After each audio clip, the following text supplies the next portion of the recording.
Hello, this is a continuance of The Golden Age by Kenneth Grahame, and we're now on to the second chapter, A Whitewashed Uncle. In our small lives, that day was eventful when another uncle was to come down from town and submit his character and qualifications, albeit unconsciously, to our careful criticism. Earlier uncles had been weighed in the balance and, alas, found grievously wanting. There was Uncle Thomas, a failure from the first. Not that his disposition was malevolent, nor were his habits such as to unfit him for decent society, but his rooted conviction seemed to be that the reason of a child's existence was to serve as a butt for senseless adult jokes, or what, from the accompanying guffaws of laughter, appeared to be intended for jokes. Now, we were anxious that he should have a perfectly fair trial, so in the tall house, between breakfast and lessons, we discussed and examined all his witticisms one by one, calmly, critically, dispassionately. It was no good. We could not discover any salt in them, and as only a genuine gift of humour could have saved Uncle Thomas, for he pretended to naught besides, he was reluctantly writ down a hopeless impostor. Uncle George, the youngest, was distinctly more promising. He accompanied us cheerily round the establishment, suffered himself to be introduced to each of the cows, held out the right hand of friendship to the pig, and even hinted that a pair of pink-eyed Himalayan rabbits might arrive unexpectedly from town someday. We were just considering whether in this fertile soil an apparently accidental remark on the solid qualities of guinea pigs or ferrets might haply blossom and bring forth fruit, when our governess appeared on the scene. Uncle George's manner at once underwent a complete and contemptible change. His interest in rational topics seemed like a fountain-sickening pulse to flag and ebb away, and though Miss Smedley's ostensible purpose was to take Selina for her usual walk, I can vouch for it that Selina spent her morning ratting along with the keeper's boy and me, while if Miss Smedley walked with anyone, it would appear to have been with Uncle George. But, despicable as his conduct had been, he underwent no hasty condemnation. The defection was discussed in all its bearings, but it seemed sadly clear at last that this uncle must possess some innate badness of character and fondness for low company. We, who from daily experience knew Miss Smedley like a book, were we not only too well aware that she had neither accomplishments nor charms? No characteristic, in fact, but an inbred viciousness of temper and disposition? True, she knew the dates of the English kings by heart, but how could that profit Uncle George, who, having passed into the army, had ascended beyond the need of useful information? Our bows and arrows, on the other hand, had been freely placed at his disposal, and a soldier should not have hesitated in his choice a moment. No, Uncle George had fallen from grace and was unanimously damned, and the non-arrival of the Himalayan rabbits was only another nail in his coffin. Uncles, therefore, were just then a heavy and lifeless market, and there was little inclination to deal. Still, it was agreed that Uncle William, who had just returned from India, should have as fair a trial as the others, more especially as romantic possibilities might well be embodied in one who had held the gorgeous East in fee. Selina had kicked my shins like the girl she is during a scuffle in the passage, and I was still rubbing them with one hand when I found that the uncle on approbation was half-heartedly shaking the other. A florid elderly man, quite unmistakably nervous, He let drop one grimy paw after another, and turning very red, with an awkward simulation of heartiness, "Well, here are we all," he said. "Glad to see me, eh?"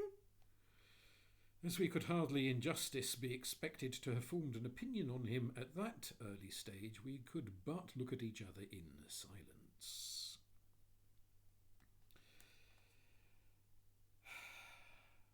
Which scarce served to relieve the tension of the situation. Indeed, the cloud never really lifted during his stay.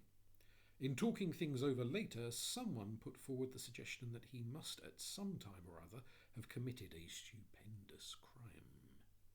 But I could not bring myself to believe that the man, though evidently unhappy, was really guilty of anything, and I caught him once or twice looking at us with evident kindliness, though, seeing himself observed, he blushed and turned away his head.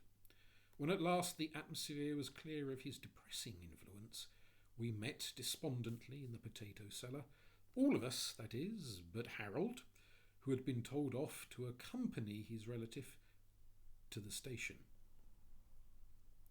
And the feeling was unanimous that, as an uncle, William could not be allowed to pass.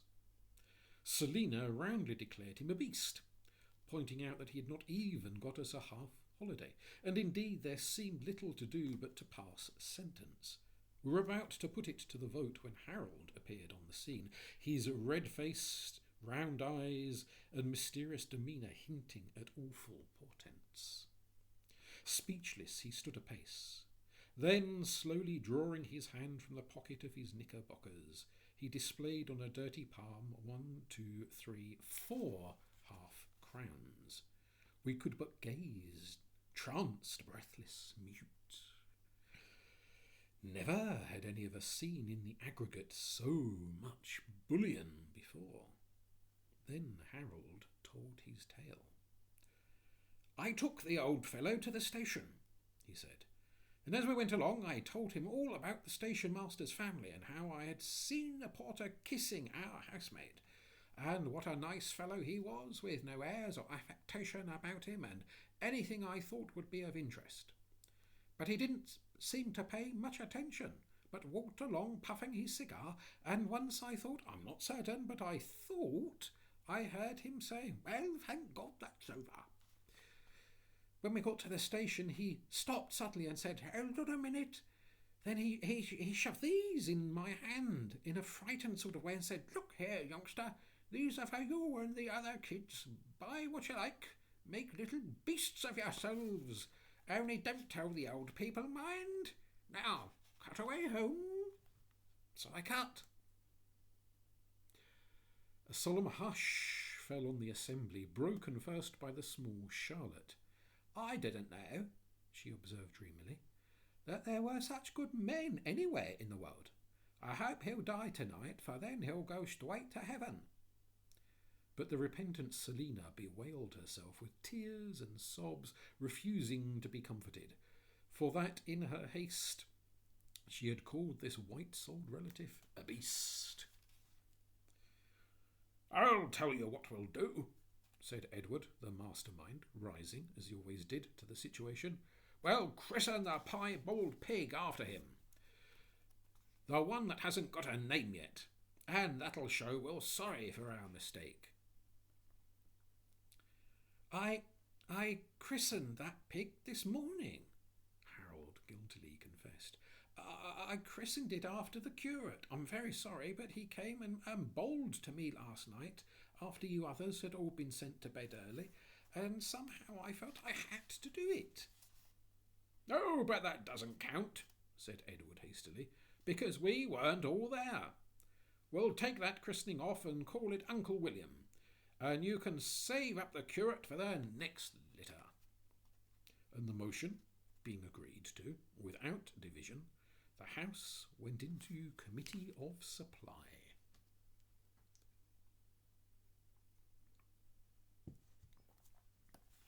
Chapter 3. Alarms and Excursions. "Let's pretend," suggested Harold, "that we're Cavaliers and Roundheads, and you be a Roundhead." "Oh, bother," I replied drowsily. "We pretended that yesterday, and it's not my turn to be a Roundhead anyhow." The fact is, I was lazy, and the call to arms fell on indifferent ears. We three younger ones were stretched at length in the orchard. The sun was hot, the season merry June, and never, I thought, had there been such wealth and riot of buttercups throughout the lush grass. Green and gold was the dominant key that day. Instead of active pretence, with its shouts and its perspiration, how much better I held to lie at ease and pretend to oneself in green and golden fancies, slipping the husk and passing a careless lounger through a sleepy imaginary world all gold and green. But the persistent Harold was not to be fobbed off. "Well then," he began afresh, "let's pretend we're knights of the Round Table, and with a rush, I'll be Lancelot."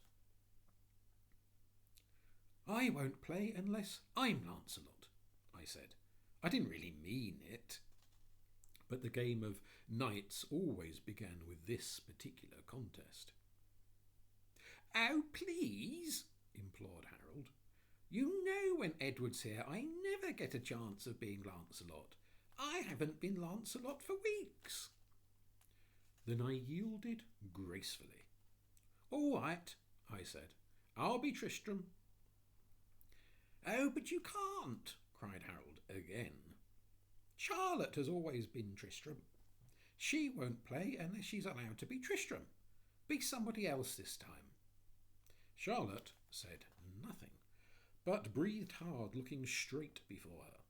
The peerless hunter and harper was her special hero of romance, and rather than see the part in less appreciative hands, she would have gone back in tears to the stuffy schoolroom. "I don't care," I said. "I'll be anything. I'll be Sir Kay. Come on." Then, once more in this country's story, the mail-clad knights paced through the greenwood shore, questing adventure, redressing wrong, and bandits 5-1 broke and fled discomfited to their caves. Once more were damsels rescued, dragons disembowelled, and giants in every corner of the orchard deprived of their already superfluous number of heads. While Palomides the Saracen waited for us by the well, and Sir Bruce Saunce-Pité vanished in craven flight before the skilled spear that was his terror and his bane. Once more the lists were dight in Camelot, and all was gay with shimmer of silk and gold. The earth shook with thunder of hooves, ash staves flew in splinters, and the firmament rang to the clash of sword on helm.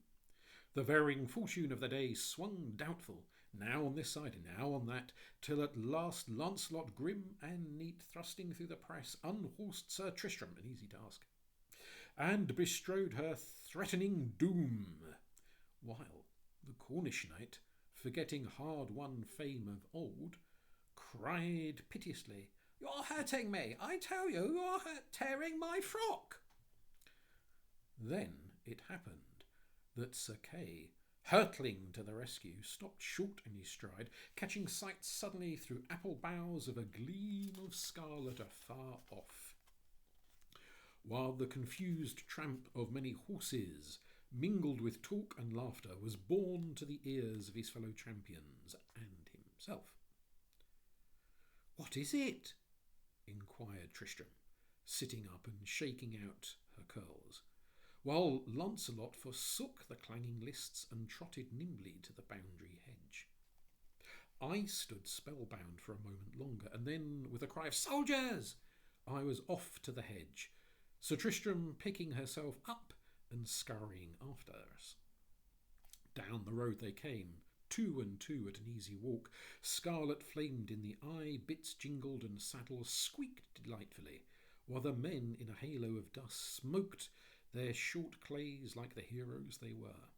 In a swirl of intoxicating glory, the troop clinked and clattered by, while we shouted and waved, jumping up and down, and the big jolly horsemen acknowledged the salute with easy condescension. The moment they were past, we were through the hedge and after them. Soldiers were not the common stuff of everyday life. There had been nothing like this since the winter before last, when a certain afternoon, bare of leaf and monochromatic in its hue of sodden fallow and frost-nipped copse, suddenly the hounds had burst through the fence with their mellow cry, and all the paddock was for the minute reverberant of thudding hoof and dotted with glancing red. But this was better, since it could only mean that blows and bloodshed were in the air. "Is there going to be a battle?" panted Harold, hardly able to keep up for excitement. "Of course there is," I replied. "We're just in time. Come on." Perhaps I ought to have known better, and yet... The pigs and poultry with whom we chiefly consorted could instruct us little concerning the peace that lapped in these later days of our sea-girt realm. In the schoolroom we were just now dallying with the Wars of the Roses, and did not legends of the countryside inform us of how cavaliers had once galloped up and down these very lanes from their quarters in the village? Here, now, were soldiers unmistakable, and if their business was not fighting, what was it? Sniffing the joy of battle, we followed hard in their tracks. "Won't Edward be sorry," puffed Harold, "that he's begun that beastly Latin?" It did indeed seem hard. Edward, the most martial spirit of us all, was drearily conjugating ammo of all verbs between four walls, while Selina, who ever thrilled ecstatic to a redcoat, was struggling with the uncouth German tongue. Age, I reflected, carries its penalties. It was a grievous disappointment to us that the troop passed through the village unmolested. Every cottage, I pointed out to my companions, ought to have been loopholed and strongly held, but no opposition was offered to the soldiers, who indeed conducted themselves with a recklessness and a want of precaution that seemed simply criminal. At the last cottage, a transitory gleam of common sense flickered across me, and, turning on Charlotte, I sternly ordered her back. The small maiden, docile but exceedingly dolorous, dragged reluctant feet homewards, heavy at heart that she was to behold no stout fellows slain that day. But Harold and I held steadily on, expecting every instant to see the environing hedges crackle and spit forth the leaden death. "Will there be Indians?" asked my brother, meaning the enemy. Or Roundheads, or what?" I reflected.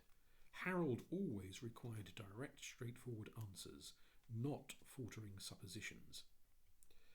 "They won't be Indians," I replied at last, "nor yet Roundheads. There haven't been any Roundheads seen here about for a long time. They'll be Frenchmen." Harold's face fell. "Right," he said. "Frenchmen'll do. But I did hope there'd be Indians." "If they were going to be Indians," I explained, I don't think I'd go on, because when Indians take you prisoner, they scalp you and then burn you at the stake. But Frenchmen don't do that sort of thing." "Are you quite sure?" asked Harold doubtfully. "Quite," I replied. "Frenchmen only shut you up in a thing called the Bastille, and then you get a file sent to you in a loaf of bread, and saw through the bars, and slide down a rope, and they all fire at you, but they don't hit you, and you run down to the seashore as hard as you can and swim off to a British frigate. And there you are." Harold brightened up again. The programme was rather attractive. "If they try to take us prisoner," he said, "we won't run, will we?" Meanwhile, the craven foe was a long time showing himself, and we were reaching strange outland country, uncivilised, wherein lions might be expected to prowl at nightfall. I had a stitch in my side, and both Harold's stockings had come down. Just as I was beginning to have gloomy doubts of the proverbial courage of Frenchmen, the officer called out something, the men closed up, and breaking into a trot, The troops, already far ahead, vanished out of our sight. With a sinking of the heart, I began to suspect that we had been fooled. "Are they charging?" cried Harold, very weary, but rallying gamely. "I think not," I replied doubtfully. "When there's going to be a charge, the officer always makes a speech, and then they draw their swords and the trumpets blow and... But let's try a shortcut. We may catch them up yet." So we struck across the fields and into another road, and pounding down that, and then over more fields, panting, downhearted yet hoping for the best. The sun went in, and a thin drizzle began to fall. We were muddy, breathless, almost deadbeat, but we blundered on till at last we struck a road, more brutally, more callously unfamiliar than any road I ever looked upon. Not a hint nor a sign of friendly direction or assistance on the dogged white face of it. There was no longer any disguising it. We were hopelessly lost.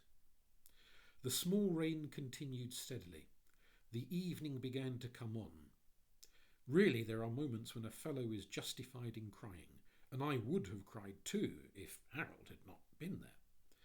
That right-minded child regarded an elder brother as a veritable god, and I could see that he felt himself as secure as if a whole brigade of guards had hedged him round with protecting bayonets. But I dreaded sore lest he should begin again with his questions. As I gazed in dumb appeal on the face of unresponsive nature, the sound of nearing wheels sent a pulse of hope through my being, increasing to rapture as I recognised in the approaching vehicle the familiar carriage of the old doctor. If ever a god emerged from a machine, it was when this heaven-sent friend, recognising us, stopped and jumped out with a cheery hail. Harold rushed up to him at once. "Have you been there?" he cried. "Was it a jolly fight? Who beat? Were there many people killed?" The doctor appeared puzzled. I briefly explained the situation. "Oh, I see," said the doctor, looking grave and twisting his face this way and that. "Well, the fact is there isn't going to be any battle today. It's been put off on account of the change in weather. You'll have due notice of the renewal of hostilities. And now you'd better jump in and I'll drive you home. You've been running a fine rig. Why, you might have both been taken and shot as spies." This special danger had never even occurred to us. The thrill of it accentuated the cosy, home-like feeling of the cushions we nestled into as we rolled homewards. The doctor beguiled the journey with blood-curdling narratives of personal adventure in the tented field, he having followed the profession of arms, so it seemed, in every quarter of the globe. Time, the destroyer of all things beautiful, subsequently revealed the baselessness of these legends. But what of that? There are higher things than truth, and we were almost reconciled by the time we were put down at our gate to the fact that the battle had been postponed.